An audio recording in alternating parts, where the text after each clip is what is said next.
Barangay Ginebra, may Asian Steph Curry. Rondae Hollis Jefferson, ganito pala kabilib sa player ng Barangay Ginebrang ito. So yan nga, sino nga ba ito? And Stephen Holt, mapapalaban dito kay Rondae Hollis Jefferson ngayon, finals. At bago nga ang lahat, baka naman po pwedeng makahingi ng isang subscription para sa ating channel or pakifollow na rin po kung nagustuhan nyo ang ating mga basketball update. At kung ito na may makakabigat para sa inyo, kahit isang like and share na lamang po. Maraming salamat po. At usapang depensa naman tayo. Player ng Ginebra na may malaking tungkulin talaga ngayon sa team na ito dahil sa import lang naman ang magiging mission nito.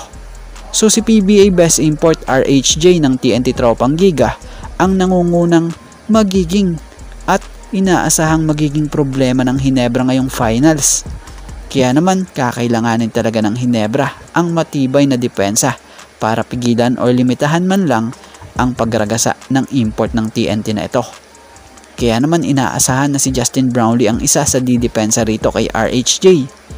Pero bukod kay Justin Brownlee, isa ang tinaguriang import stopper ngayon ng Ginebra na si Stephen Holt na siyang isa sa naging susi para umabot din ang Ginebra sa PBA Finals. So si Stephen Holt na-unlock nga po ni Coach Tim Cone ang kakayaan nito at talento sa pagdepensa. Kaya naman hindi lang sa opensa siya maaasahan ng Ginebra, maging sa depensa. At ang matindi pa nga dyan, import stopper nga po siya. Nakita nyo naman since nang dumating to sa Ginebra, very active at talagang kahit nga anong ipagawa sa kanya, hindi talaga siya nagre-reklamo. Kundi ang sa kanya, ginagawa niya at sinusunod niya ang inuutos sa kanya. So masipag ito. Kaya naman asahan natin na gagawin nitong si Stephen Holt itong mission na nakaata sa kanya bilang import stopper dito kontra sa TNT import na si RHJ.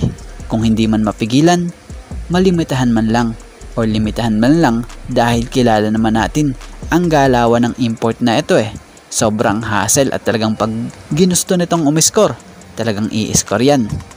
Pero yan, Stephen Holt ang inaasahang import stopper sa finals ng Gin Kings. Nakatikim ang Ginebra rookie guard na si RJ Abarientos ng papuri mula rito kay TNT import and former NBA player Rondae Hollis Jefferson matapos itong tawagin Asian Steph Curry. Sa mga hindi nakakaalam hindi ito ang unang pagkakataong magkakaharap nitong si RHJ and RJ Abarientos sa basketball. Dahil pa noong rookie day ni RJ Abarientos at first time as a pro player na kung saan naglaro ito noon sa KBL para sa koponan ng Ulsan Hyundai Mobis Phobos ay sa liga sa KBL nagpangita nga ang dalawa kung saan nasa team naman ng Jeonju KCC Aegis itong si RHJ. So bago pa man magkatapat muli si RHJ and RJ Abarientos dito sa mangyayaring PBA Finals dito sa PBA Governors Cup ng 49th season, inamin nga ni RHJ sa isang interview sa nangyayaring PBA Finals press corps na napanood nga itong si RJ Abarientos nitong si RHJ first year as a pro nitong si RJ na kung saan nasabi na lang nito sa laro ni RJ ay I love his game.